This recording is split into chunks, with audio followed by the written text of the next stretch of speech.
What if you want to upsell another product on your cart page? And I know you're going to say we have upsell widgets, but let's say you've got some products.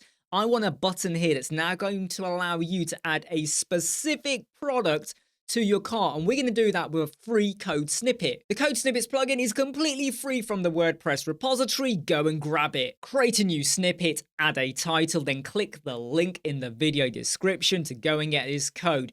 And once you've added this, you then want to make sure you go over to your products and pick your product. So I'm going to go for product number 1, which is 999,000, just to show you how this works. And the ID for this is 380. Let's go back over to my snippet, and over here you can see 380. So if your product was 390 or whatever was your ID, you would stick that in. Over here, you don't have to change this. It's entirely up to you, but you can get this to fit your styling. So I've gone and said, show me a default 2222 dark color. When you hover over it, give me this color. If you don't want to have a hover effect, you can get rid of it. But the important bit is down here where we have add product to cart. I'm just going to change it to add mega product to cart. So just change this text to suit what you want to show. Then go and hit save changes and activate. So I'm back on my cart page. We've got this product over here that's already added. And look, we now have add mega product to cart. You hover over it, you get the hover effect. This is an uppercase, but of course you can go and change it with the transform over here. There's loads of styling options for you. But watch what happens to this page, okay, when I click this. Watch what happens. You click it, and it now has product 1, 99999. Now, it does refresh the page.